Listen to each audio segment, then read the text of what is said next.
변방이 아닌 정치 중심에 서고 싶은 네 남자 유쾌 상쾌 통쾌 정치 토크쇼 정치인싸 이준석 전 국민의힘 최고위원 김태현 현근택 신장식 변호사 함께하겠습니다. 어서 오십시오. 네, 안녕하세요. 네, 안녕하세요. 예, 오늘 좀 미리 고지를 한 가지 우리 청취자 여러분 또 시청자 여러분께 좀 드려야 될 것 같은데요.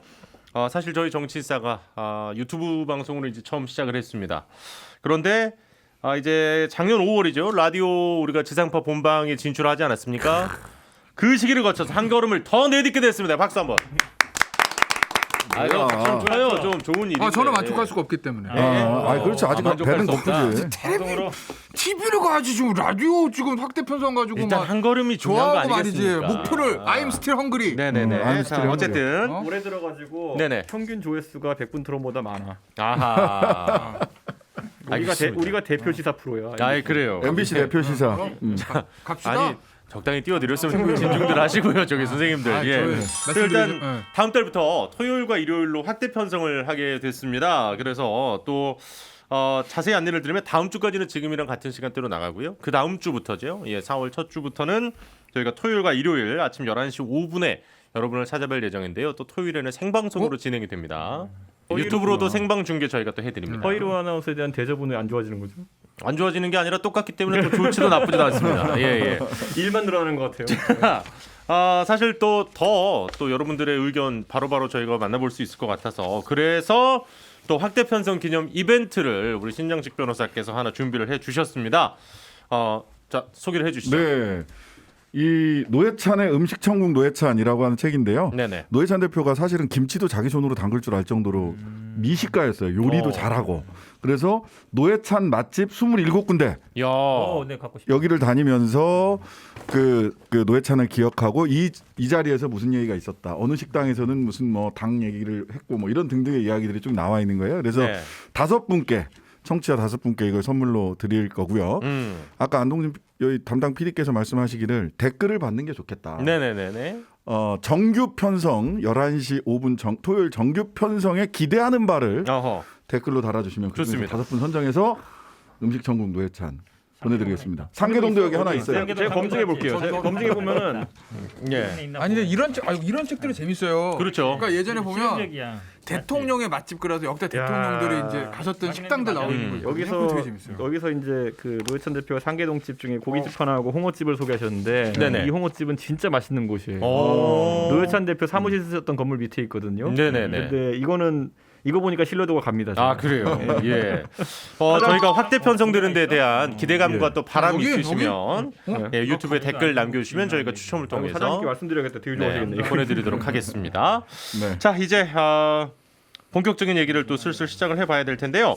자 빨리 그러면 광고 듣고 와서 오늘의 주제 출발하겠습니다. 네, 정치인싸 함께하고 계십니다. 사실 뭐 광고가 나가는 동안에도 끊임없이 저희가 또 이런저런 이야기들을 나누고 있었는데 일단은 오늘 첫 번째 주제로 당연히 단일화 얘기 좀 해봐야 될 것 같습니다. 일단은 저희가 이제 금요일 지금 녹화한 거는 다들 알고 계시는데요. 오후 4시 지금 저희가 15분이거든요. 뭔지라 제가 하나도 모르겠습니다. 그래서 도대체 뭘 어떻게 하겠다는 건지 모르겠습니다. 이준석 최고 일단 설명 좀 해주세요. 저 좀. 설명할 것도 없어요. 팝콘각이야 팝콘각. 아니 이거 어떻게 하자는 거예요 이거? 단일화를 어차피 하긴 해야 되거든요. 네네. 이번에 뭐 많은 사람들이 3자 이런 얘기하는데 그 얘기를 머릿속에 두고 있는 사람 아무도 없어요. 네네네네. 그러니까 결국 단일화를 하긴 할 건데 단일화 앞두고 박빙승부다 보니까 서로 대인배 놀이 하고 있는 겁니다. 그러니까 누가 대인배가 될 것이냐를 가지고 이제 계속 하는 건데 네네. 자 1타 처음에는 뭐냐면은 오세훈 시장이 이제 처음에 치고 나갔던 게 뭐냐면은 100% 시민조사 수용하겠다. 네. 전화 여론조사 수용하겠다. 그리고 19일까지 단일화 마무리하자. 이 두 가지는 국민의힘 입장에서 내주고 시작한 겁니다. 왜냐하면은 19일이라는 시한은 사실 지금까지의 다른 단일화 사례에 비했을 때 좀 빠른 거거든요. 예. 그런데 오세훈 시장의 지지세가 상승세였기 때문에 그 시점에서는 내주는 협상을 한 거죠 어느 정도. 그러면서 대인배 인비를 챙기려고 했던 거고. 그 다음에 유무선 비율 같은 경우에는 처음에 이제 15대 85로 이제 얘기가 나왔었는데. 예. 이거는 일반적으로 그냥 지금까지 했던 여론조사들 비율을 수용한 것이고 오세훈 시장도 후퇴할 선을 정해놓고 움직였던 거겠죠. 그런데 거기서 이제 10이냐 5냐 아니면 0이냐 이런 걸 가지고 이제 다퉜던 것인데 저는 기본적으로 협상팀이 안철수 대표 쪽은 이태규 의원이 팀장을 한 거고 저희 쪽에서는 이제 성일종, 정양석 그다음에 이제 권택기 이 팀이었거든요. 예. 그런데 그쪽은 사실 이태규 혼자 있는 거랑 마찬가지죠. 근데 저희는 셋이 있는 입장이랑 비슷한 것이고 그러다 보니까 이제 그 이태규 팀장하고 이제 할 때마다 우리 쪽에 했던 말이랑 또 나중에 안철수 대표 쪽에서 했던 말이랑 좀 다른 경우가 나왔을 경우에 예. 우리 쪽 3명의 협상팀 멤버들이 좀 세게 반응을 했던 것 같아요. 왜냐하면 이번에도 보면은 계속 이제 안철수 대표 입장에서는 자기가 양보하는 것처럼 모양새를 하려고 긴급 기자회견을 계속했잖아요. 요거 제가 타임테이블 살짝 정리를 한번 해드릴게요. 그러니까 18일입니다. 뭐 사실상 지금 단일화 협상이 결렬됐다 뭐 이런 얘기가 나왔는데 금요일, 그러니까 19일 오전에 안철수 대표가 오세훈 후보와 김종인 비대위원장의 요구를 수용한다. 이 얘기를 했고 그랬더니 이제 오후에 오세훈 후보가 아니 수용한다고 하는데 왜 말이 다르다. 도대체 뭘 수용하겠다는 거냐 혼란스럽다. 이제 이런 얘기를 했는데 또 그 뒤에 3시 반에 두 분이 동시에 다른 장소에서 기자회견을 하셨어요. 그러면서 안철수 후보는 김종인 오세훈 요구 알았다. 모두 다 수용한다. 그랬더니 오세훈 후보가 동시에 안철수 후보가 제안한 무선 100% 수용한다. 그랬더니 연합에서는 이제 이렇게 정리를 했습니다. 오 무선 100% 수용 그리고 안 유선 10% 수용 동시 양보. 어쩌자는 거야. 그러니까 이건 마치 그 우애 좋은 형제들처럼 그러니까 이렇게 쌀가마니를 이렇게 갖다 줬더니 자, 아닙니다 형님 이러면서 다시 돌려주는. 오늘 굉장히 형님 먼저 아우 굉장히 먼저. 자 여론조사상의 유불리에 대해 가지고 굉장히 많은 말이 나올 것 같아서 제가 어쨌든 정확히 정리해드릴게요 그 부분을. 유선이 많아지면은 고령층이 많아진다. 이거는 틀린 말입니다. 네. 왜냐하면 유선이 많아지면은 어차피 포집틀은 똑같아요. 60대는 정한 숫자만 되게 돼 있거든요. 다만 유선 무선의 차이는 뭐냐면요. 자 직장 다니시는 분과 자영업자 요 정도 차이가 가장 심합니다. 여론조사 네네. 전문가들이 얘기하는 거는 왜냐하면은 이 단일화 조사라는 것이 무선 전화로 가가지고 그 일반적인 그 직장 다니시는 분한테 전화가 가게 되면은 본인이 사장이 아닌 이상 웬만하면 받기가 좀 어려운 부분도 있어요. 왜냐하면 전화 면접 조사기 때문에 받으면 한 4분에서 5분 정도 걸립니다. 모든 문항 다 받고 나면은. 예. 그래서 그 유선 무선의 결과 차이가 좀 나오는 경향이 있고요. 유선을 하면 자영업자나 아니면은 그런 받을 수 있는 위치에 있는 분이 많이 받게 되고 거기에 국민의힘 지지세가 좀 세다는 것이 지금 여론조사 전문가들 중론입니다. 또 한 가지 여기 쟁점이 되는 건 뭐냐면은 자 그러면은 안철수 대표가 그 국민의힘 안을 받겠다고 했는데 그 안은 사실 3일 전에 나온 안이에요. 예. 3일 전에 나온 안인데 그걸 3일 전에 못 받다가 지금 받는 건 또 뭐냐 이걸 살펴보면은 여론조사의 시점이 언제냐의 차이가 있습니다. 주중조사냐 주말조사냐에 따라 가지고 그 상당히 결과가 유의미하게 다르게 나온다는 건 정해져 있거든요. 예. 그러다 보니까 저희가 보는 것은 갤럽 조사는 항상 금요일 날 대통령 지지율 조사 금요일 날 발표하고 뭐 리얼미터 조사는 월요일 수요일 이렇게 발표하지 않습니까? 언론사마다 다르게. 그런 것처럼 정례 조사를 하는 이유가 요일이 상당히 미치는 변수가 크다는 거예요. 그래서 그런 것 때문에 안철수 대표가 전격적으로 이번에 또 수용하는 것을 발표했던 것은 그런 측면이 있습니다. 그래서 어쨌든 우리가 자꾸 유선 무선만 갖고 싸운 것처럼 이제 얘기가 나오는데 예. 그것보다는 요일도 있다. 원래 가장 센 게 시기였어요. 가장 센 게 시기였고 그 다음에 이제 문항이었는데 문항도 이제 영향이 있다고 했지만 문항보다는 시기가 가장 세다는 것이었고 이 모든 것들이 복잡한 협상 과정인데 거기서 안 대표는 이제 그 국민의당 쪽에서는 본인들이 가장 여론 소구력이 있다 생각하는 유선 무선만 가지고 나와서 여론전을 펼친 거죠. 근데 이게 뭐 복잡하게 설명할 거 없고 그냥 심플해요. 예. 그러니까 이제 보면 이런 거, 그러니까 유선 무선이 또 쟁점이 된 게 사실은 지금 여론조사 뭐 발표되는데 흐름들은 어쨌든 안철수 후보가 항상 앞서왔거든요. 근데 딱 뒤집힌 게 언제냐면 TV조선, 조선일보. 예.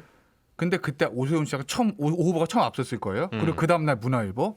근데 같은 날 아침에 TV조선, 조선일보 여론조사 오 후보가 앞서는 걸 나왔는데 그날 저녁 SBS 여론조사는 다시 안 후보가 앞서는 걸 나왔거든요. 네네네. 똑같은 날 발표된 게. 근데 SBS 안 후보가 이긴 건 무선 100%예요. 예. 그리고 오 후보가 이겼던 TV조선, 그다음에 유선이- 문화일보는 유선 15% 20% 이렇게 들어갔어요. 15% 20%. 예. 예. 그래서 어쨌든 일반적으로 유선이 들어가면 오 후보가 좀 유리하고 무선 100%는 안 후보가 좀 유리할 거라는 인식들은 좀 있는 것 같아요. 근데 이제 우리가 아마 이건 이준석 측도 마찬가지일 거야. 솔직히 우리 넷이 다른 데도 마찬가지고 네. 여론조사 문항 가지고 막 이거 쉽지 않을 거야. 두 형 둘 한도 그랬잖아요. 그때는 적합도냐 경쟁 이거 가지고 얘기했지. 유무선 비율 가지고 충돌이 있을 거는 아무도 생각 안 했을 거예요. 네. 그건 왜 그러냐? 뭐 지금 뭐 유선전화도 있고 무선전화 있는데 어쨌든 대부분 1인 1 휴대전화 가지고 있는 시대에서 그렇죠. 최근에 모든 정당의 내부 경선 다 무선 100%였어요. 국민의힘 얼마 전에 했던 나경원, 오세훈도 무선전화 100%였고 민주당 경선 그렇고 심지어 이준석 최고 옛날에 내부 경선 여기는 항상 단독 공천이구나. 저 전략 저 경선 떨어질 때도 안심번호 100%예요. 그때부터 시작한 16년부터 항상 무선전화 100%로 당내 경선 해왔기 때문에 유무선 비율이 쟁점이 될 거라는 건 아무도 생각 못했습니다. 네네. 근데 갑자기 그게 툭 튀어나온 거예요. 그러니까 안 후보 측에서는 당황하고 받기가 어려웠겠죠. 근데 보세요. 이게 제가 왜 자꾸 김종인 위원장이 가장 큰 걸림돌이었다고 얘기를 하냐면 예. 이게 제가 알기로는 정확히 아닐 수도 있습니다. 그래서 내부인이 아니니까 오 후보와 김종인 위원장의 생각은 좀 달랐던 것 같아요. 오 후보는 지금 방금 말씀해 그죠? 주신 것처럼 방금 확인을 저희 제작진이 했는데요. 지금 오세훈 후보가 김종인 비대위원장한테 얘기 안 했다고 불려갔대요. 지금. 불려갔어요. 예, 그래서 맞아요. 김종인 비대위원장과 지금 의논 없이 제안을 받은 것으로 보이는데. 제 얘기 들어보시라니까. 네네. 오 후보는 여론의 흐름이 갑자기 확 좋아지니까 자신이 있었겠죠.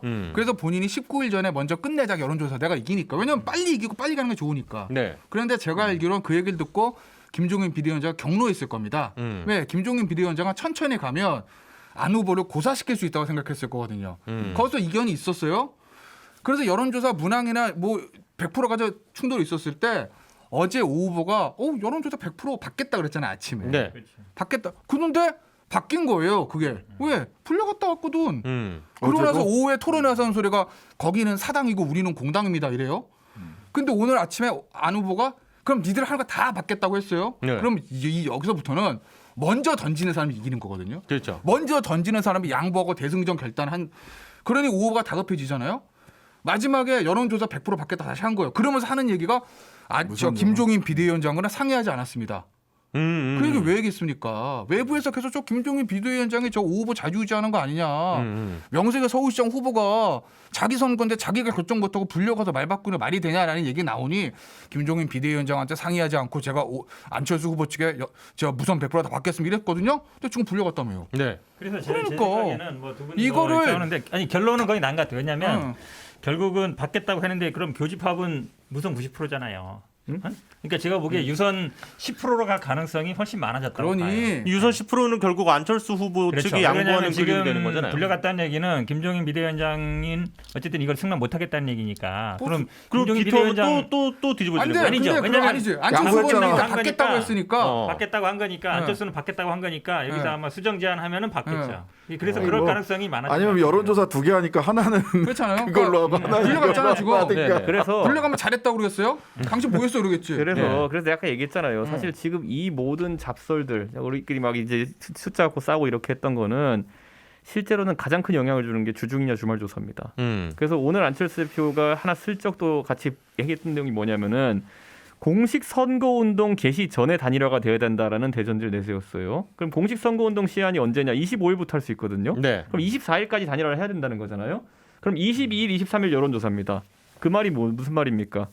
그러니까 그 전에까지 여론조사를 해야 된다고 주장하는 거는 최대한 주말 전화를 빨리 돌리자 이런 얘기를 하는 것이거든요. 네네. 그러니까 저는 그 부분에 있어가지고 아직까지도 약간 기싸움의 그 측면이 있다. 그래서 제가 지금 이 방송이 우리가 녹화한 다음에 한 하루 정도 시격을 두고 이제 방송이 되니까 그렇죠. 어떤 협상안이 나와 오늘 있을지 밤에 또 무슨 일이 벌어질지 예상을 정말 모르겠네요. 못하겠지만은 예. 결국에는 맞아요. 그 조사 시점에 대해 가지고 서로 눈치 싸움도 하는 것도 있을 것이고 지켜봐야죠. 그건. 아니 근데 일단 나는 시점은 나는 이해가 안 그거는, 가는데 네, 별 왜냐면 아닌 것 같은데. 원래 어제 그제에서 오늘 발표하는 거예요. 그렇죠. 원래 오늘 못했잖아요? 끝내는 거였잖아요. 오늘 단일화를 하는 못했잖아. 거였잖아요. 근데 못했죠. 그럼 안 대표에서 양보했어. 음. 오늘 양보했어. 그럼 오늘이라도 빨리 하자고 그래야지. 내가 오늘 양보했으니까 3일 쉬었다 갑시다 이럽니까? 내가 양보해서 니들 원하는 거 다 받아줄게. 그러면 지금부터 돌리는 게 맞는 거야. 그래서 그죠? 내가 얘기했잖아요. 그래서 후보는 빨리 결정되는 아니 근데 거 신 아니에요? 변호사님 도대체 왜 이렇게 여기가 그걸 이렇게 뭐- 지지부진하다고 보세요? 김종인 위원장이 목리부리니까 그렇지 모르고 얘기해. 팝콘 각이야. 왜 근데 공리를 부리냐가 중요해요. 여튼 근데 이거 알면서 그래요. 그 시점하고 그 유무선 전화는 네.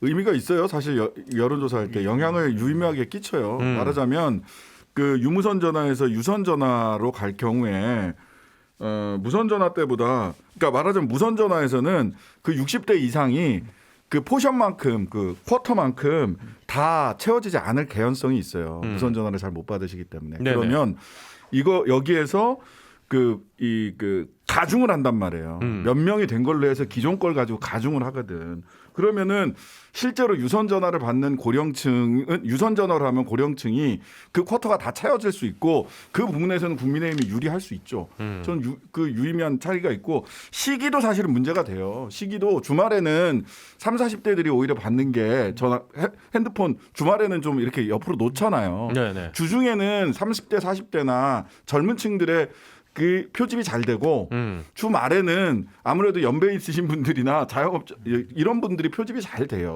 사실은. 그래서 시기가 됐든 이 유선이 됐든 간에 이거는 사실 조금 각자의 판단들이 있겠죠. 근데 네. 어쨌든 지금은 무슨 뭐 그 의 좋은 형제들 양보 싸움이 이런 됐어요. 거예요. 쌀자로 지어갖고 왔다 갔다 그래서 이제 하는데 이것도 봐야 되는 게 지금까지 발표된 조사 중에 ARS 조사가 많았어요. 예. 근데 결국엔 이번에는 면접 조사를 면접 조사를 한다는 근데 거죠. 면접 조사는 조사원 교육에 이제 상당한 또 시간이 한 몇 시간이라도 들어가고요. 그래서 보통 하루 지나서 이제 시행합니다. 그래서 오늘 만약에 합의가 된다 그러면은 오늘 협상단에 합의가 되면은 아마 토요일 그래서 아마 제 생각에는 지금 합의안이 나올 수 있는 게 토일 월. 그러니까 아니요 주말 하루 주중 하루 하자 이 그렇게 정도로 할 하는 가능성이 거거든요. 있어요. 그렇게 했을 때 아마 내일 세부 내용이 합의돼서 오후에 교육 들어가면은 네. 일요일에 시작해서 월요일 끝날 가능성이 있다. 요 정도고. 저는 그 정도가 실무적으로 맞다고 제가 봐요. 그러니까 그런 건 합리적인 협상안인데 자 안철수 대표가 긴급 기자회견을 했던 시기들을 한번 보면은 이게 그러니까 오세훈 캠프 입장 전적으로 보면요 왜 그 시점들에 긴급 기자회견을 했냐를 보면은 이 감정 싸움을 좀 이해할 수가 있어요. 자 오늘 안철수 대표가 긴급 기자회견 10시 반에 했죠. 네. 그런데 사실 오늘 비공개하려고 했으나 공개했던 게 뭐냐면은 9시 반에 두 후보가 만났어요. 만났더만. 9시 반에 두 후보가 만나가지고 두 후보가 얘기했던 게 뭐냐면은 24일, 25일까지 단일화를 하는 방향으로 진행하자라는 네. 데까지 합의가 이루어졌어요. 그리고 세부 사항은 협의하자 이랬거든요. 근데 9시 반에 헤어지고 나가지고 10시 반에 안철수 대표가 가가지고 다 받겠다. 나 혼자 단독 회견을 해버립니다. 내가 뭐 이렇게 막 하겠다. 대인배스러운 풍부를 내기 위해 가지고. 그래서 제가 오늘 11시에 제가 노원구에 오세훈 후보가 무슨 행사가 있어가지고 마침 같이 있었거든요. 네. 완전 당황한 거예요. 왜냐하면 바로 그 전 일정이 안철수 후보랑 만나가지고 이거 상의하는 것인데 외부 일정 도는 사이에 내가 이제 발표한다 이렇게 해버리니까 아까 제가 말했잖아요. 누구나 인지하고 있어요. 이거는 대인배 경쟁이에요. 누가 내놓는 것이냐라는 모양새를 주기 위한 경쟁인데 거기서 대놓고 딱 10시 반에 그렇게 해버리니까 오세훈 후보 입장에서는 아 이건 아니다 싶어가지고 또 가가지고 1시에 기자회견을 한 거죠. 그리고 나서 3시 반에 또 같이 하셨어요. 두 분이 따로. 저는 이게 그러니까 이게 저는 그래서 사실 서로 대인배 노릇하기 위한 경쟁이었는데 이게 굉장히 서로 눈치 싸움도 아니고 뒤통치기가 돼버린 게 되게 안타까운 겁니다. 근데 여론조사 기관 문제는 없어요. 아니 근데 그건 기관 아마 선정됐을 거고 제가 알기로는 선정됐대, 이런 거예요. 그분들. 아니 뭐 양보 안 하면 양보 안 한다고 뭐라고 그러고 양보했더니 왜 혼자 양보하냐고 뭐라고 그러고 뭐 어쩌라는 거예요. 그리고 지금 약간 요 시점에서 약간 조금 두 분의 의견이 또 나뉘는 모습을 볼 수가 있어요. 나뉘죠. 네. 왜냐면 향후 전국을 바라보는 판이 달라. 그렇지. 우리 그렇지. 어차피 팝콘이가. 이번에 이겨야 되는 거 대선 이겨야 되는 거 그래서 제가 맞는데 이번에 분류해드릴게. 네. 어제 정론관에 서신 세 분의 정치 원로들이 있어요. 네. 김무성, 이재호, 김문수. 그들과 함께하고 계신 거예요. 아니야 그거 아니야. 판을 정리주자 내가 지금 보면 야 재밌다. 원래 아, 물론. 김무성하고 김무성, 이재호. 여기 우리 CG 안 되나? 여기 팝콘 두 분 아니, 놔둬야 내가 될 것 나도 같은데. 그러니까 나도 어제 솔직히 그걸 보면서 저희 캠프 내에서 사실 마포 포럼이라고 하는 곳이 있잖아요. 네네네네. 대표가 주관하는 거기가 이번 경선에 있어서 이번 단일화에 있어서 끝없이 개입을 해왔어요. 그래가 사실 제가 그런데 김무성 대표랑도 친분이 있고 김문수 지사도 친분이 있고 그렇잖아. 다 있으니까 우리가 대놓고 공격을 못해서 그렇지. 그게 뭐였냐면은 저 지금 핸드폰 열어서 입증해드릴 수 있어요. 김무성계 의원들 저한테 전화 와가지고 계속 압박하고 이렇게 한 거 있었거든요. 자, 근데 이렇게 얘기할 수 있는 건 뭐냐면은 이번 경선에서 반 김종인 전선을 형성한 게 홍준표, 김무성, 이재호, 김문수. 네. 그렇기 때문에 이번에 이 반 김종인 전선에 있는 분들이 일관되게 그 나경원 오세훈 경선 때 이분들이 개입 안 했어요. 그런데 결국에는 김종인의 선거 대선이니까 거기는. 아니요 김종인의 그렇지. 선거 승리가 그들이 가장 무서운 거예요. 그러니까 이런 거 그래서 보여야 저는 돼. 이걸 보면서 이번에 네. 저는 안철수 대표 하면 옛날에 정치 처음 시작해가지고 뒤에 서 계시던 분들이 자자. 박지원 예. 그리고 그 뭐 정대철 이런 분들이었잖아요. 이번에 명백하게 드러났습니다. 어제 김문수, 김무성, 자자자. 이재호. 알겠어요. 예. 오케이. 잠깐만. 이거 일단 인석 전체가 알겠고 그다음에 이제 김태현 변호사님은 아까 지금 어쨌든 그 김종인 비대위원장의 목리 때문이다. 그런 이렇게 거죠. 강하게 주장하셨는데 요 얘기도 한번 들어볼게요. 아니 생각해 보세요. 그러니까 네. 우리는 분열을 하지 않아. 이미 분열을 이미 분열을 했는데 왜 지금 조용해. 어쨌든 마포 포럼 여기는 저 조용해. 어쨌든 자, 이런 거예요. 나 마포 근처다가 마포포는 근처다 어딘지를 몰라 사무실. 네네네. 마포 있어. 어딘지를 알겠더라. 그거 보니까 화면 보니까. 예, 예. 그지 어딘지 알겠어. 김 변호사님. 예. 이런 알면서 거요. 모른 척 하는 거 아니야? 이준석 후보나 이준석 위원이나 저나 우리 보수 야당이 서울시장 선거 이기고 최종 목표는 정권기 최대한과 동일해. 다만 거기까지 가는 길이 어느 게 옳은 빨리 제대로 가는 길이냐는 수단에서 약간 차이가 있는 그럴 거예요. 수 있죠. 예. 이준석 최고는 국민의 중심으로 가야 된다는 거고 나는 판때기 더 키워야 된다는 거죠. 예, 예. 완전히 갈아엎어야 된다. 예, 예. 아직 뭐 당적은 없으니까. 그렇죠, 그렇죠. 예? 좋은 조건으로 들어가길 기다리고 있습니다. 알겠습니다. 예. 어쨌든 아직 입당 안 했죠? 어쨌든 예. 그런데 이런 거예요. 제가 김종인 비대위원장한테 좀 비판적인 건 뭐냐면 김종인 비대위원장이 보기에 안철수 후보 깜이 아닐 수도 있습니다. 정신이 이상한 사람 아니냐. 개인적으로 이렇게 싫어할 얘기하셨지. 수도 있고 뭐 정신이 이상한 말씀하시네. 사람이라고 생각할 수도 있습니다. 예, 예. 근데 중요한 건 보수 야당은 중도 보수 야당은 지금 판이 워낙 안 좋기 때문에 마이너스를 하면 안 돼요. 플러스를 해야지. 단 지지도가 1%로 있는 사람들 갖다 모아야 여당에 대적을 할 수 있어요. 예. 어쨌든 안철수라는 사람이 지금 서울시장 후보 20% 나온 사람이에요. 대선 후보에도 5% 나오는 사람입니다. 네. 그러면 정치 야권 윤석열 총장 빼고 5손가락 안에 드는 사람이에요. 저 유승민 전 대표는 비슷해. 그러면 그런 사람을까지 다 모아다가 큰 집을 만들어야지. 여기는 이래서 안 되고 여기는 이래서 안 되면 누구? 본인? 아니 근데 지금 그래서 김종인 저는 근데- 비대위원장이 이러면 근데 이거 보세요. 예. 또 다 아는 얘기겠지만 네네. 안철수 후보가 지금 서울시장을 단일 후보한테 당선됐어요. 그러면은 보수 야권의 재편이 커질 거 아니에요? 그렇죠. 그 와중에 윤석열 총장 들어올 겁니다. 예를 들면 예. 김동연 경제부총리 이런 다 들어와서 큰 집을 지을 가능성이 있죠. 될지 안 될지 몰라도 가능성 자체는 김종인 위원장 입지는 없어지는 겁니다. 근데 지금 저 후보란 오세훈 시장은 뭐 합의하면 불려가서 혼나고 또 합의하면 불려가서 혼나고 이 판에서 오세훈 시장의 단일 후보가 가서 서울시장 이기면 김종인 위원장의 입지는 넓어지는 거예요. 본인의 어떤 정치적 공감 확보 아니에요 목적이? 아니요 맞잖아. 자, 단 한 번도 공개되지 않았던 비사. 비서 오케이. 자, 백만 클릭 가보자. 그래. 지난주 주요 시점에 김종인 위원장이 불러들였다고 하는데 오히려 그 찾아간 건가 혼자? 아니 오세훈 시장의 입장 오히려 그때 오히려 이런 일이 있어요. 마포 포럼에 찾아갔는데 예. 그때 김무성 대표랑 이런 사람들이 안철수 대표를 불러놓고 같이 만나는 이벤트를 하려고 한 거예요. 예. 근데 거기서 오세훈 시장이 굉장히 실망을 해가지고 오세훈 후보로 해주시죠. 오세훈 후보가 그래서 예. 되게 다툰 적이 있었는데 오히려 그 설명하러 김종인 위원장한테 가라는 얘기도 안 듣고 네네네. 오세훈 시장은 오히려 그냥 거리를 유지했거든요. 그러니까 저는 이렇게 보시면 되는 게 처음에 협상팀이 아까 말했듯이 권택기, 정양석 그리고 그 성일종. 이렇게 된 거에서 김종인 위원장이 협상팀을 짜거나 거기에 깊게 개입해가 있으면 그런 협상팀 안 나옵니다. 실제로 정양석 총장, 김무성 대표랑 굉장히 가까운 사람이고요. 네네. 그리고 그 성일종 비대위원이잖아. 의원의 바로 김종인 위원장의 의중을 반영할 수 있는 사람이고요. 권택기 전 의원 같은 경우에는 MB 때 MB 협상 실무 책임자였던 사람입니다. 예. 그렇기 때문에 그거 애초에 김정인 위원장이 상황 노릇을 하려고 해가지고 그런 판을 짠 거였으면 그렇게 가지도 않았어요. 그러니까 저는 근데 오늘 왜 불려갔대요? 저는 이렇게 얘기하고 싶은 거예요. 왜냐하면 그거는 아까 그 오세훈 시장이 밝힌 것처럼 본인이 당과 협의 없이 했기 때문에 가서 설명할 필요는 있는 것이고 어저께는 왜 시장이 오 후보가 오케이 한 걸 왜 뒤집었대? 안 뒤집었어요. 그러니까 아니 뒤집은 게 없어. 무선 100%인데 무슨 소리야? 아니, 그러니까 이걸 보면 아니 뒤집은 적 없어. 협상팀에서 그러니까 무선 100%가 나간 적이 없어요. 이게 보면 그 오세훈 후보가 얘기한 거는 김종인 위원장이 해설을 해주고, 근데 그게 같은 의지의 해설인지를 잘 모르겠어요. 그 다음에 안철수 후보가 얘기를 하면 이태규 총장이 해설을 해주는데 말이 달라.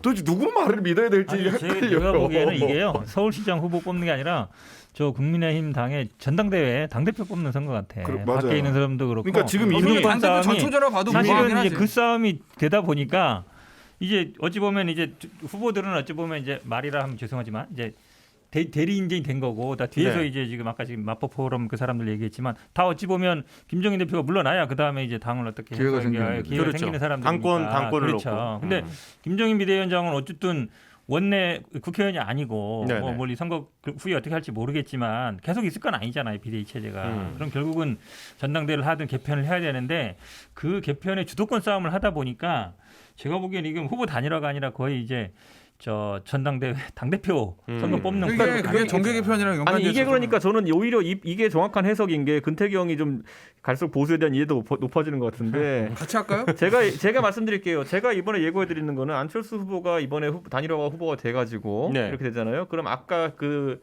누가 시키지 않았다고 해도 자발적으로 정론관에 섰던 사람들 플러스 밖에서 계속 한 개씩 돌 던지는 윤상현, 홍준표 이분들이 아마 당의 전면으로 나올 가능성이 높아요. 한번 두고 오시죠. 아까 윤석열의 득세를 말씀하셨는데요. 네네. 그것과 홍준표 의원의 득세가 호환이 된다고 생각하십니까? 저는 이거 바로 그 윤석열 총장이 오기 전에 가장 먼저 다시 당에 들어오실 분은 홍준표 대표다.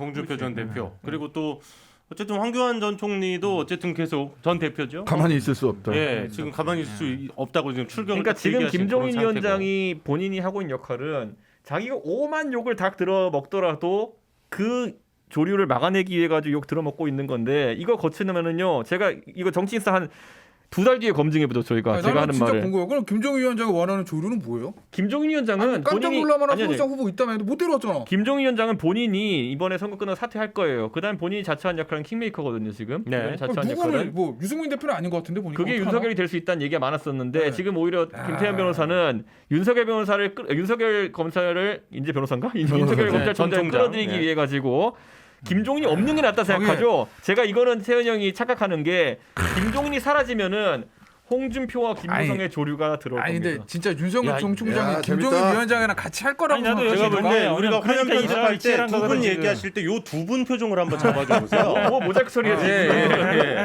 나는 그러니까 이건 팝콘 뭐 정확히 알 수 있는 건 해주세요. 없는데 허위를 안해서 윤석열 전 총장이라고 보세요. 네. 지금 저 판에 봐서 김종인 위원장이 나를 킹메이커 해주는 그림을 예. 이게 상상이 되세요? 첫째, 음. 정치를 내 친구랑 하지 아버지 친구랑 합니까? 그것보다는 두 번째, 하나만 나 진짜 홍준표가 이러냐 밀어줄 것 아, 같아. 나 진짜 이 얘기까지 안 하려고 그러는데 이거 진짜 김종인 비대위원장이 예. 어찌됐든 간에 예전에 동아은행 비자금 사건으로 옥고를 치른 적이 있어요. 아, 그때 윤석열. 그죠? 만약에 김종인 비대위원장 대선 나왔다. 홍준표. 김종인 비대위원장 대선 나왔다. 예. 내가 민주당 선관위 관계자면 청구는 안 해. 그 선거만 그 사진만 뿌리면 돼. 왜? 그건 팩트니까. 음. 근데 윤석열 전 총장은 부패 척결을 모토로 내건 사람입니다. 예. 부패 척결을 모토로 낸 사람은 예전에 비자금 뇌물수수로 실형받던 사람이랑 같이 쓰는 게 맞아요? 그림이 안 나와 이거는. 김태현 변호사 세게 나오네요. 윤 총장은 그 같이 쓸 얘기까지 수가 하는 없어. 거는. 그래서 제가 얘기하잖아요. 그래서 그래서 김종인 김종인 걷어내고 위원장이랑. 나면은 홍준표, 김무성, 김문수, 이재호 이분들이 자리하게 되면은 그분들 앞에서 그러면은 MB를 잡아넣었던 윤석열은 설 자리가 있겠느냐? 이거는 제가 봤을 때 그러니까 지금 만약에 그런 판단을 진짜 그 윤석열 총장이 하고 있으면은 약간 오판이다. 오히려 그러니까 오히려 김종인은요. 아니 나는 저는 좀 반대. 왜 그러냐면 네네. 오늘 참 얘기하는 거죠? 안철수 대표가 만약에 단일 후보가 되고 이긴다 그러면 안철수 대표가 어쨌든 주도권을 잡을 거 아니에요. 그렇죠. 그리고 안철수 대표가 입당하진 않을 거라고. 지금 합당한다고 그랬어. 선언은 했지만 에이, 시간 근데 최대한 그건 끌 거라고. 했으니까 바로 하진 않을 거라고. 시간은 왜냐면 끌겠지. 윤석열하고의 어떤 관계를 만들려고 하겠지. 밖에서 키운다고 할 네네네. 거란 말이에요. 안에 들어가 보는 순간 그냥 뭐 원오브 대면밖에 안 되니까. 아니 그건 아니. 그러려면 그거는 제가 해야 돼. 자기 보기에는 약속한 거니까. 안철수가 만약에 이기는 게 윤석열한테는 유리하죠. 당연히. 자 이렇게 얘기해. 오세훈이 자, 이기는 것보다. 안철수 제가 대표가 보기에는 서울시장이 된다 하더라도 정계 개편에서 위치는 약간 제한적인 게 박원순 시장이 서울시장 3번 하셨지만은 당내에서 역할은 제한적이었단 말이에요. 그러면은 이번에 안철수 대표가 당권을 잡을 수 있는 방법은 없어요. 왜냐하면 자기가 수하처럼 있는 사람들이 적기 때문에. 자 그렇다면은 당 대표 선거부터 당장 저는 김무성 대표가 재등장할 것이다. 그랬을 때 그러면은 김무성 대표와 이재호 대표 이런 분들이 주도하는 판에 윤석열이 들어올 수 있는 판이 있느냐? 저는요 생각보다는 제한적일 것이고 제가 항상 얘기하지만은 그러면은 바른정당식 시도를 해야 돼요. 지난주도 얘기했지만은. 근데 그러기에는 지금 또 그 구심점도 약하다. 그래서 저는 그러면 이전적으로 제가 그것 좀 여쭤볼게요. 그 박원순 전 시장 얘기를 하셨는데 당내에서 역할에 대해서. 근데 그때는 이제 이번에 만약에 안철수 후보든 오세훈 후보든 서울시장에 당선이 되면 정말 야권에서는 오랜만에 큰 승리 거두는 거잖아요. 그럼요. 당연히 조금 발언권이라든지 이런 역할이 좀 다를 수밖에 없지 않을까요? 저는요. 그래서 이렇게 한 거예요. 지금 전부 다 결국에는 이거예요. 그러니까 아까 말했던 원로들, 상당히 영향력 있는 원로들인데 김종인으로 인해 싹 차단된 사람들이 있어요. 네네. 이 사람들은 그 기회가 탐이 나는 것이지 사실 원래 정상적인 당의 선거라 그러면요.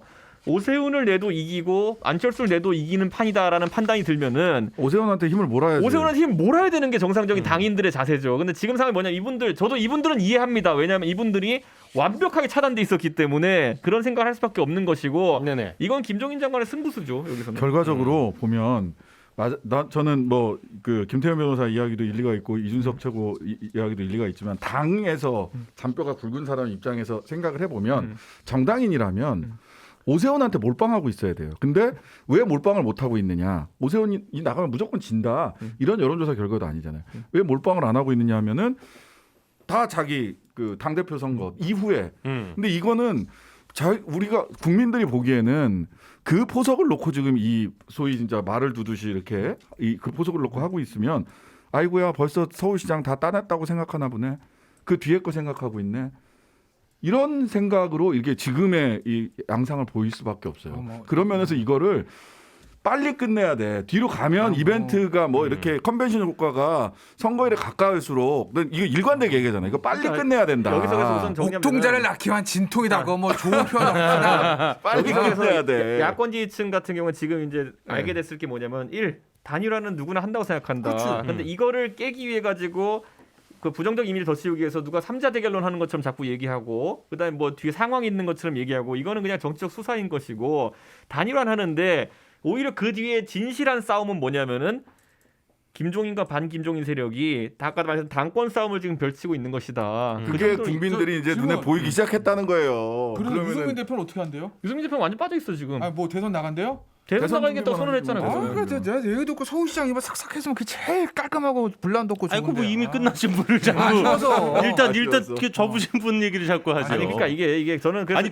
저는 이 판은 그래서 네. 어렵게 볼 필요가 없어요. 그러니까 이번 판에 있어 수혜자가 누구냐? 안철수 아니요. 저는 안철수 대표가 서울시장이 된다 하더라도 만약에 단일화를 뚫고 그렇게까지 우리가 정치 전면에서 많이 보진 않을 겁니다. 왜냐? 대선을 갈 수도 없고 대선을 간다고 해도 자기가 누굴 밀어줄 수 있는 당세가 있는 것도 아니고 그냥 아까 말했던 야권의 영웅적 존재로서 하나 존재할 뿐이고 예를 들어 박원순 시장이 이겨가지고 그렇게 했던 것처럼 다만 그러면 가장 이득을 볼 사람들은 누구냐면은 이제 다시 당에 복귀해가지고 킹메이커 역할을 자처할 수많은 노정객들. 그러니까 저는 김종인 비대위 이전으로 돌아가는 겁니다. 제가 보기에는. 아니 근데 자꾸 너무 이렇게 길어지니까 단일화에 대한 좀 피로도가 좀 쌓이진 않을까. 그러니까 배가 불렀구만 이런 생각을 하게 된다니까. 노정객들이 들어오려고 시도는 하겠고 마포포럼 당의 고문 이렇게 하겠습니다만 네네.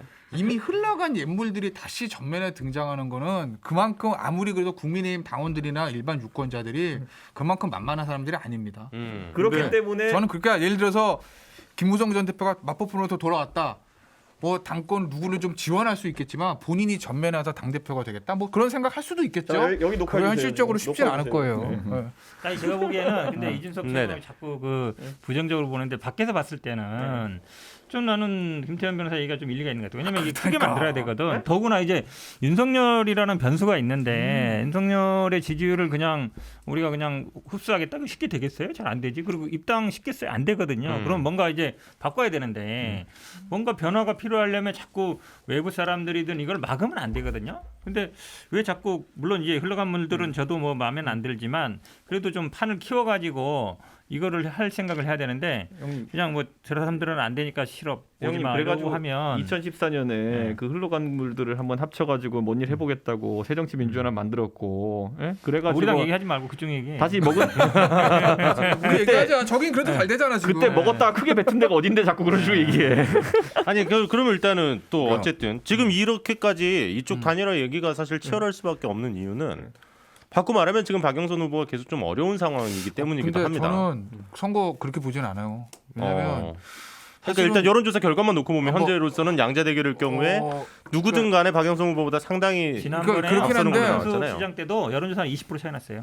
그렇긴 한데 20% 차이 났는데 실제 선거에서는 그만큼 차이 안 났죠. 그렇긴 한데 왜 그러냐면 네. 단일 후보가 누가도 약점은 있어요. 그러니까 네. 안철수 후보가 단일 후보가 되면 국힘의 그 조직들을 온전히 흡수해서 모든 오세훈 후보가 모든 나가는 거지. 것처럼 잘 돌아갈 수 있을 거라는 약점이 있는 거고 혹시 그냥 따로 거의 그냥 겉도는 이런 선거가 되지 않을까 약점이 있고 예. 오세훈 후보가 되면 내곡동 문제가 간단하지 않을 거예요. 간단치 않아요. 그러니까 그게 내곡동 문제가 오세훈 후보가 거짓말한다, 뭐 비리가 있다 이런 게 아니라 선거는 감정의 문제이기 때문에 네네. 그냥 내곡동 토지보상, 노량곡동 토지 보상 36억.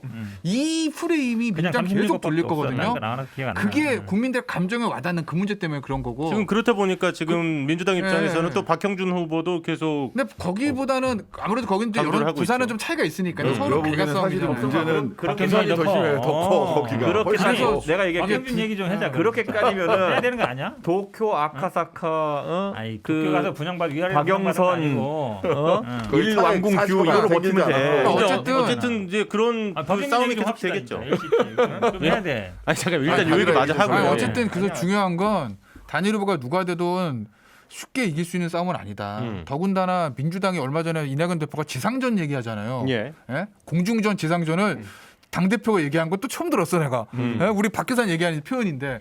근데 그 정도로 지금 민주당 조직 풀가동하겠다는 거거든요. 왜냐하면 보궐선거는 기본적으로 투표율이 낮을 수밖에 없으니까. 그러니까 민주당의 그 강력한 조직도 돌아가기 시작하면 이거 진짜 개가 싸움이거든요. 그래서 굉장히 진짜 바둑에서 이제 열어봐야 네, 된다는 마지막. 거죠. 반집 양쪽 싸움일지 이렇게. 양쪽 다 여기는 반집 그걸 해야 싸움이에요. 되는 거고 누가 단일 후보가 되든 음. 그 다음에 바로 선대위 구성해야 되잖아요. 그렇죠. 거기서부터 어떤 형태로든지 화학적 결합을 시도를 해야 된다. 그렇지 않으면 이 선거 단일 후보가 다음 주에 결정돼도 쉽게 이긴다고 장담할 수 있는 건 아니에요. 지난주 우리 방송에서 이준석 전 최고께서 얘기를 해주셨죠. 어쨌든 서로 이제 지원을 하는 데는 별 문제가 없다는 선관위 해석을 받으셨기 때문에. 아니요. 그것도 해석 다시 받아보니까 안 되는 거 되게 많습니다. 아, 그거 또 다시 그래요? 확인해 보셔야 돼요. 한겨레 기사가 잘못된 게 많았어요. 어. 네, 거기에 내용에 보면 자금 지원 절대 안 되고요. 빌려주면 되지. 대여 형식도 안 돼요. 그거. 왜 빌려주고 갚아야 나중에 이자 내면 되잖아. 아니, 그냥 갚아야 은행에서 돼요. 빌리면 돼. 근데 이제 무조건 안철수 아니, 대표가 이제 어떻게든 해주기 싫은 거야. 되면 안철수 되면. 아니 그건 나중에 다 들여다보세요. 이제 단일화가 되면은 후속 기사가 많이 쏟아지겠지만은 네네. 그때 장시경도 얘기했던 것처럼 실제로 가가지고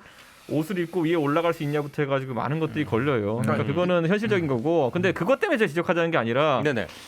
저는 이번에 서울시장 본선 결과 단일화가 저는 항상 된다고 생각하는 입장에서 단일화가 되면은 지금까지 서울시장 선거에서요. 그 오세훈 시장이 2006년에 나갔을 때 몇 대 몇 결과가 나왔냐면 6대 3 정도 결과가 나왔어요. 그 당시 강금실 압도적이었어요. 후보였죠. 여당의 장관급 후보가 나왔는데 상당히 강한 후보였는데 6대 3이었거든요. 그때가 언제냐면 2006년이니까 노무현 정부 1년 남겨놓고 경제 실정, 부동산 실정이 막 부각돼가지고 나온 선거판이었어요. 이번도 비슷하기 때문에 본선에서는 전 박빙 승부라고 생각하지 않아요. 그건 압도적으로 이길 거라고 보시는 저희가 거군요. 갖고 있는 데이터도 있고 그렇기 때문에 어. 뒤집어 말하면은 그렇기 때문에 지금 단일화판을 길게 가져가고 싶은 사람들이 있는 거고요. 이건 제가 전략적으로 그렇게 뭐 선택할 수 있는 위치가 아니다 그렇지만은 언론인들이 평가하는 건 그래요. 최근에 일주일 동안 박영선 뭐 했는지 기억나는 거 있어요? 아니, 나도 이 얘기 동의해요. 그러니까 뭐 기억나는 거 있으면 얘기해봐 형. 사실 여당한테 엄청 불리해요. 모든 뉴스가 다 일로 가니까 제가 보기에 최대한 끌어서 할 것 같아요. 왜냐하면 선거운동 지금 뭐 아무도 관심 없으니까 그러니까. 단일화밖에 관심 없어요. 박영선 의원이 뭐 했는지 오늘 노원구 왔다 갔거든요. 저도 뭐 하고 왔는지 몰라. 그러니까 아무도 관심이 없어요. 그러니까 이거는 전략적으로 야권에서 가져가면 길게 하면 나쁘지 않은 판이다 생각해서 저희는 단일화 여유 있게 가자는 판이었고 다만 오세훈 후보가 자신감이 굉장히 강했던 건 맞아요. 그래서 19일을 땡겨놔서 지금 이 일정인 것이지 그때 유시민하고 거기 그 단일화도 그렇고 일반적인 단일화는요. 투표용지 전날 하느냐 마느냐 갖고 보통 싸우지 이렇게 19일부터 하냐 갖고 싸우지 않고요.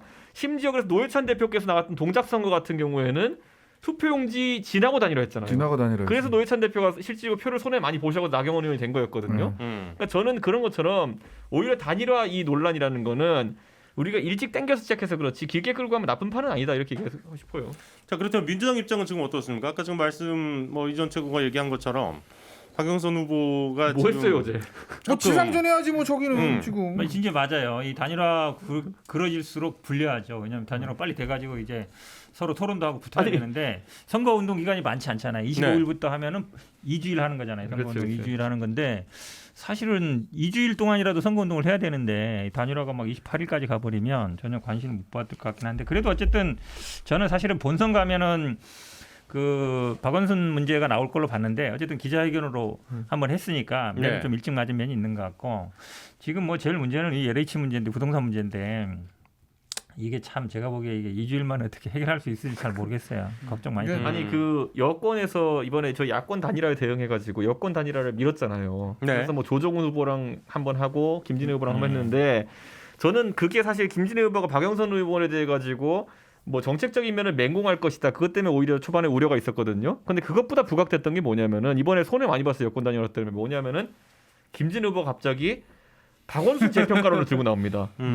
그래서 저는 이번에 그 김진애 후보의 박원순 재평가론이 없었으면은 과연 어제 그저께 피해자가 이번 선거에 대해 가지고 굉장히 우려가 많다는 식의 기자회견을 하지 않았을 수도 있다 보거든요. 왜냐하면 딱히 특별한 계기는 없었어요. 근데 자꾸 여권의 선거판에서 박원순에 대한 평가를 놓고 단일화 경쟁 이런 게 치러지다 보니까 피해자는 굉장히 불편했을 거예요. 인권위 판단이 나왔는데도 불구하고 강성 지지자들의 표를 얻으려는 그런 움직임이 있다는 이 말에 거에서. 동의하기는 힘들어요. 왜 그러냐면 그래서 저는 이번에 네. 여권 단일화는 물론 야권 단일화에 대응하기 위해 가지고 어느 요식행위성 그런 단일화가 필요한 것도 있었겠지만은 내용도 부족했고 관심도도 부족했고 결국에는 좀 마이너스가 아니었나 생각합니다.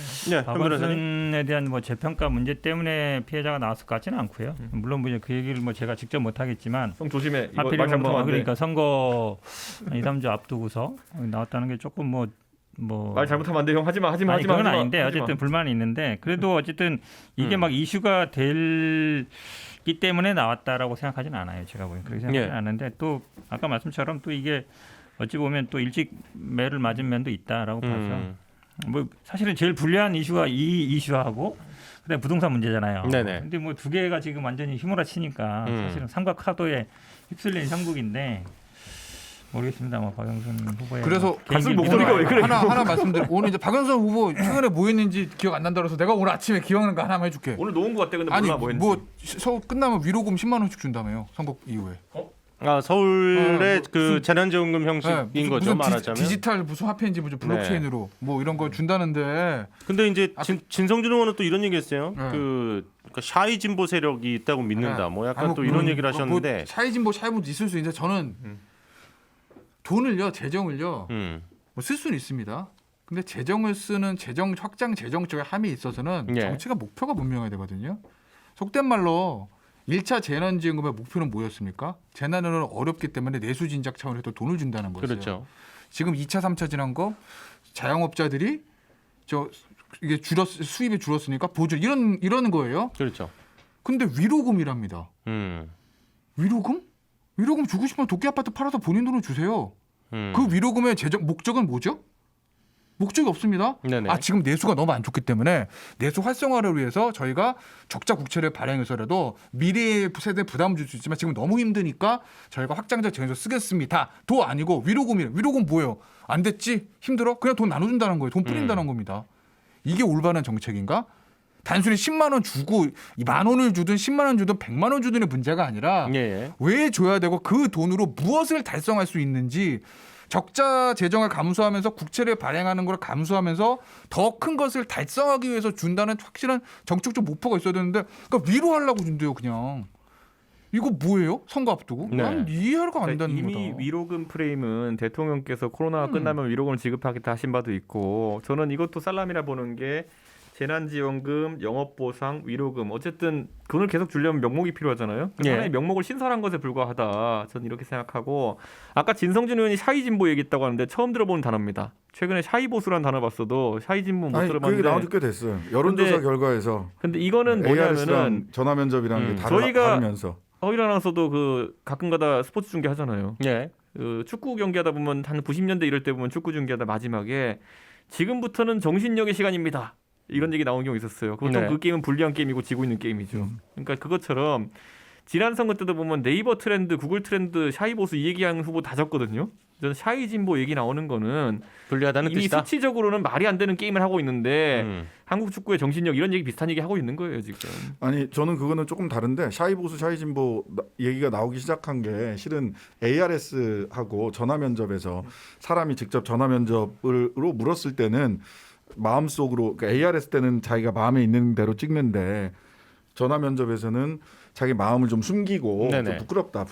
저 사람이 좋은데 저 당이 좋은데 근데 요즘 하는 퍼포먼스가 조금 부끄럽네. 그래서 말 못하겠어. 의사표시를 사람한테는 잘 못하겠어. 이제 이게 있다는 건데 진성준 의원 얘기하는 것도 딱 좀 그런 트렌드가 좀 몇 주 네네. 지속이 됐단 말이죠. ARS에서는 민주당이 좀 높게 나오고 전화 면접 조사에서는 민주당이 낮게 나오는 이런 걸 보는데 이게 그러니까 우리는 믿는다가 아니라 이 얘기는 뭐냐면 지금 민주당 지지층들이 그러니까 대통령의 국정 수행에 대한 평가와 문재인이라는 정치인에 대한 평가는 다르단 말이에요. 이게 후자가 훨씬 더 많이 나와요. 국정 지지도보다 문재인이 좋냐 싫으냐라고 하면 후자가 더 많이 높이 나온단 말이에요.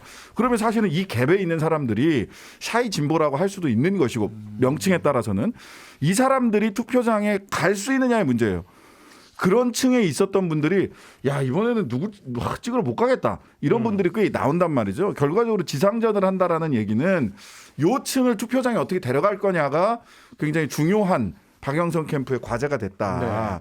그래서 제가 보기에는 지금 박영선 캠프는 뭐 21분 무슨 도시 뭐 수직정원 이렇게 아름다운 그림을 얘기할 때가 아니라 지금 투표장에 갈까 말까를 고민하는 전통적인 민주당 지지층 내지는 조금 더 왼편에 민주당보다 왼편에 있는 사람들을 투표장으로 끌어낼 수 있는 좀 적극적 민생 행보, 적극적으로 지금 부동산 문제라든지 이런 거를 해결해 나가는 좀 뭐라 그럴까 단단하고 돌파하려고 하는 모습을 보여줘야지 아름답고 예쁘고 환상적인 서울의 비전 이런 거 얘기해서 돌파할 수 있는 선거는 전 아니라고 봅니다. 형 그런데 이번에는 이 오늘자 갤럽 조사를 보면 서울에서 대통령 긍정 평가가 오늘 갤럽 조사에서 27%였어요. 네네네. 부정 60%예요. 그러면은 이 판에서는 그거 잘못 건드렸다가 망하는 게 뭐냐면은 그 결집이 되려도 일정한 임계의 질량이 있어야 되거든요. 박근혜 정부 시절에는 어떤 선거를 치르더라도 서울에서도 그렇고 수도권에서도 박 대통령에 대한 지지율이 예를 들어 평균 한 40 나오면은 서울에 35는 나왔어요. 네. 그런 조사 상황에서는 조금 더 끌어올리면 되겠다라는 생각에 그때 제가 많이 봐서 알아. 그거 뭐냐면은 가가지고 광화문 바닥에서 한 번만 살려주십시오. 이거 피켓하고 이러거든요 보면은. 주특기였지. 그쪽 비 맞고 나는 비는 안 맞았어. 그럼 비 맞고 서 있는 사람도 있었고 별거 다 있었어. 그런데 그렇게 네. 하면은 한 5% 바지가랑이 끌어올려서 이제 배바지 만들어서 지지율 올라오는 경우가 있어요. 그런데 지금 서울에서 27이다. 그러면은 여기서는 진지한 선택을 해야 되는 게 뭐냐면은 박영선 후보도 보면은 지금 LH 문제 이런 데 있어가지고 본인이 좀 더 빠른 행보를 하려고 하는 게 보이잖아요. 그렇죠. 재건축 같은 것도 본인이 당이나 정부의 정책보다 좀 한 발짝 더 나가서 얘기하고 지금은 진지하게 당과 정부와의 거리를 후보가 벌리는 게 나올 수 있지. 거기서 자칫 잘못해가 대통령을 지키십시오 이런 거 잘못하면은 큰일 나요. 그러면 같이 쓸려가요. 그때 아까 제가 강금실 장관 캠페인을 얘기했었잖아요. 강금실 장관 캠페인은요. 지금 와서 그 내용들 하나씩 저희가 캠페인 검토해 보잖아요. 노무현 대통령 그래도 지켜야 되지 않겠습니까? 근데 그게 같이 어쩜 잘못하면 그렇게 같이 쓸려나가서 그때 20몇 %로 떨어졌던 거거든요. 강금실 장관이. 지금 판은 특히 부동산의 쓰나미가 몰려오는 판에서는 박영선 후보는 정권 지키기 프레임 또는 힘실어주자 프레임이 잘못 작동하면 큰 코 다칩니다 이번에. 알겠습니다. 어떻게 현근택 변호사님 부산시장 얘기 좀 하고 싶으세요? 뭐 그냥 가죠 뭐. 아니 저희 한 5분에서 6분 정도 남아 있는데. 아니 근데 정말 궁금한 건 그거긴 해. 자꾸만 그러니까 이 박형준 후보가 한꺼번에 얘기를 해야 되는데 잘라서 얘기하다 계속 실수가 나오는 거예요. 그렇잖아. 아니 제가 보기에는 그 계약서 공개하면 당연히 사람들이 누구한테 샀어요? 뭐, 그 당연한 거잖아요. 궁금하는데 누구한테 샀어요? 이게 제일 궁금한데. 본질은 뭐 박효준 후보가 얘기했는지 모르지만 이게 본인의 친한 의붓아들인 거잖아요. 사실은 재혼한 지금 부인의 전 남편과의 사이 뭐 그렇기 때문에 재혼한 그것도 어릴 때부터 재혼한 게 아니라 성인이 돼서 애들 재혼한 거기 때문에 그 재산 문제에 대해서 일일이 어떻게 해라 마라 할 수 있는 게 쉽지는 않을 거예요. 근데 이제 이런 거 있어요. ACT가 사실 이준석 후보 잘 알 거예요. 난장판입니다. 거기 보시면 그 아파트가 들어설 수가 없는 자리. 예전에 우리 그 보는 순간 특혜다 이런 생각이 들어. 그렇죠. 예전 콘도 있던 자리다 H 콘도. 근데 해우 백산 봐라. 근데 이제 그때 무슨 얘기 있었냐면 2016년도에 총선 전후로 해서 LCT 문제가 나왔습니다. 근데 당시에 여의도와 서초동 주변에 LCT 터지면 다 죽는다라는 왜? 보세요. 광주에 LCT가 있었어. 그럼 터지면 누가 죽습니까? 당연히 호남 의원들이. 민주당 죽죠. 그렇죠. 대구에 LCT가 있어요. 누가 죽습니까? 터지면? 저 당시 새누리당 의원들이 죽어요. 부산입니다. 해운대. 애매하죠. 당시에 새누리당이든 당시에 민주당이든 주요 실력자들이 다 얽혀 있는 게 부산이에요. 그래서 당시에 뭐 LCT가 터지면 다치는 사람이 여럿일 것이다라는 소문들은 여의도와 서초동에 있었어요. 근데 그게 박 전 대통령이 탄핵되고 그 다음에 아마 대선 과정에서 막 NCT 뭐 수사합니다, 뭐 특검 이런 얘기들도 후보들끼리 있었는데 다 우야무야 됐어요. 근데 그거를 추진하겠다는 여당도 없고 이걸 왜 안 하냐고 하는 야당도 없어. 그 정도로 그게 복마전의 사업인데 자 보세요. 박형준이라는 사람이 예. 야인으로 지난 지 오래됐어요. 오래. 이게 MB 때 허가가 난 거라면 모르겠는데 박근혜 전 대통령 그게 중요한 게 아니잖아 지금. 그게 중요한 게 아니고 특혜 받아 사실은 아니 들어봐. 허가의 문제는 사실 결국은 아니잖아요. 그러니까 특혜 받고 뭐 받고 이런 것도 거기에 이제 내가 들어봐. 먼저 내가 좀 얘기 들을게. 방어하고 내가 좀 나한테 할게. 얘기하라고 그랬잖아. 아니 지금. 형이 건데 완전 방어만 하고 갈게. 네. 저는 이 판이 그 박형준 후보가 지금 그 의붓아들이라고 알려진 그러니까 그런 프레임으로 얘기하지 아니, 마자. 아니, 아니, 의붓아들이 어쩌라고. 자, 최모 씨의 나이가 지금 42이에요. 41. 41. 그러니까 41인데 41면은 박형준 후보가 재혼한 지 20년 됐거든요, 지금. 예. 그러면 이제 다 장성한 상태에서 재혼을 한 상태고 거기에서 재산에 대해 가지고 그렇게 박형준 후보가 개입하고 할 여지가 적은 것도 있고 두 번째로 이제 기본적으로 저는 거기에 특혜 분양 리스트라고 해가지고 처음에 이제 공개가 됐었잖아요. 그랬죠. 근데 거기에서 특혜 분양이라는 프레임이 이제 약간 깨졌어요. 그러니까 저는 왜냐면 매매가 이루어진 정황이 있고 다만 여기서 매매하면서 프리미엄을 700만 원짜리 얹은 게 이게 오히려 편법 분양이 아니냐 이렇게 약간 옮겨간 상황이거든요. 그리고 거기 특혜 분양 리스트라고 민주당 국회의원이 깠던 리스트에서 알고 봤더니 모기업 회장님은 전혀 아닌 거였고. 그러니까 저는 초기에 민주당도 자료가 완벽하게 정리된 ABC가 다 완비된 상태에서 나간 건 아니고 이번에 SBS가 후속 취재를 통해 가지고 매매 계약서를 어떻게든 찾아낸 거 아니겠습니까? 네네. 그러다 보니까 민주당도 이걸 세게 좀 밀어붙이지 못하는 측면이 있고 이게 처음에 오세훈 후보 같은 경우도 내곡동 쳐졌을 때 한마디만 하고 가자면은 오세훈 후보가 투기한 프레임으로 만들어가려고 민주당이 노력했어요. 근데 실질적으로는 70년에 오세훈 후보가 61년생이거든요.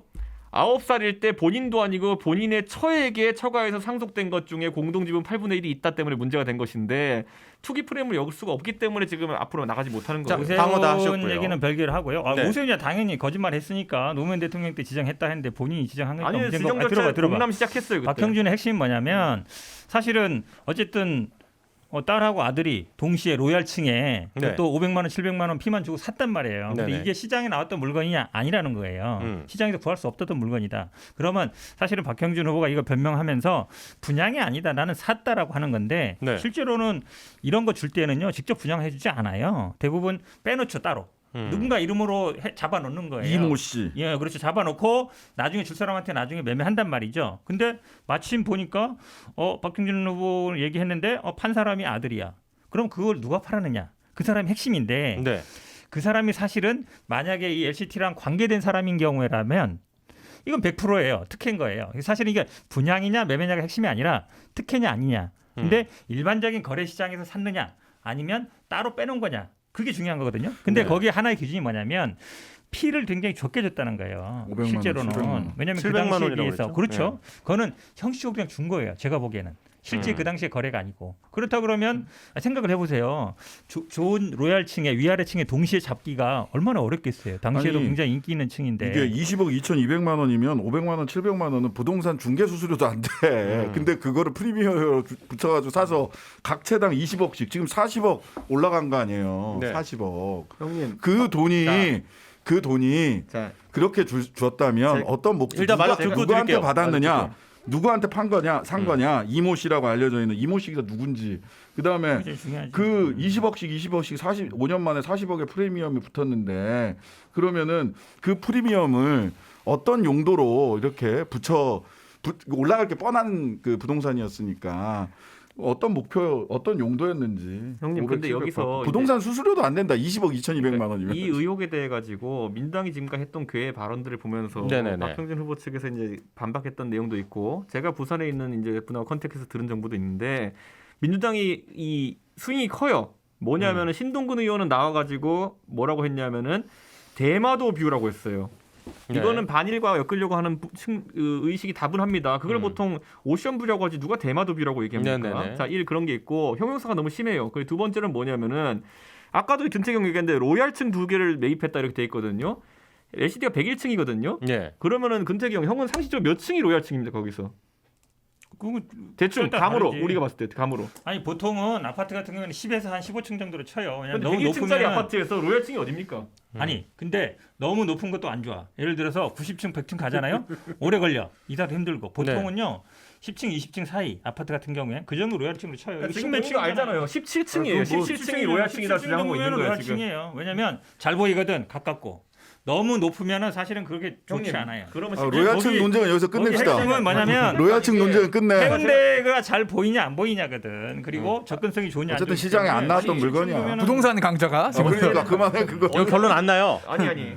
대마도 뷰는 대마도가 잘 보이는 곳은 높은 문제 곳이고 걸리지 말고 뭘 좀 누구한테 샀냐라고 그걸 밝히면 돼. 그러니까 이 얘기를 로얄층이냐고. 이 얘기를 하면서 난 50층 로얄층이 제일 아니야. 사실은 제일 박형준 후보한테 좀 야, 저렇게 하면 안 되는데 싶었던 건 뭐냐면 너무 토막을 쳐서 얘기하고 갑자기 자기를 뭐 의붓아들 얘기니 뭐 왜 가정사를 건드리냐느니 뭐 이런 식으로 그 무슨 뭐 피해자 내지는 뭐 약자 코스프레 하는 거 정말 좀 아니 그러면 아니 그 의붓아들이라 못 건드리고 뭐 어쩌고 저쩌고 이렇게 얘기를 하는 거는 이혼하고 재혼한 가정들을 다 불쌍하게 봐달라 이런 얘기예요? 형님, 난 그것도 정말 불쾌하더라고. 이거는 제가 이혼한 사람으로서. 저도 저래가지고 의붓아들 얘기 왜 나오냐고 제가 박형준 캠프 쪽에 물어봤어요. 아 그러니까 그런 얘기 좀 하지 말라고. 근데 진짜. 이거는 제가 설명해 듣고 납득이 간다 생각했던 게 아까 얘기했잖아요. 20살에 가까워가지고 장성한 아들이 이제 사실 그때 얻어진 거잖아요.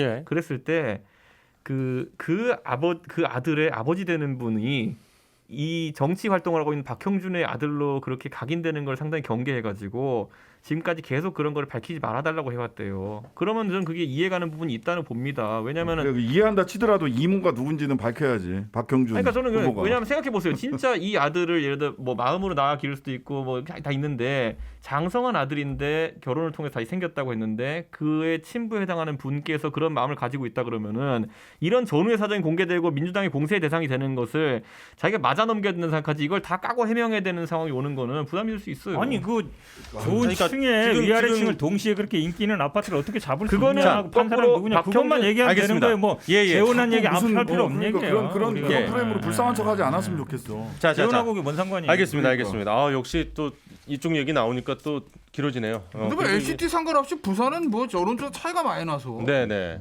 L이 아니라 뭐 LMFP 다 와도 그러니까 특검 받으면 돼. 특검 해. 분양한 자, 사람들 한번 좋습니다. 까보면 좋습니다. 예. 어쨌든 LCT와 LH 문제는 뭐 당분간은 계속 얘기 나올 것 같아요. 예. 그리고 아마 다음 주면은 정말 어떤 후보가 단일 후보가 될지도 우리가 만날 수 있을 것 같습니다. 야권 단일 후보가 누구를 결정할지도 다음 주면은 만날 수 있을 것 같은데요.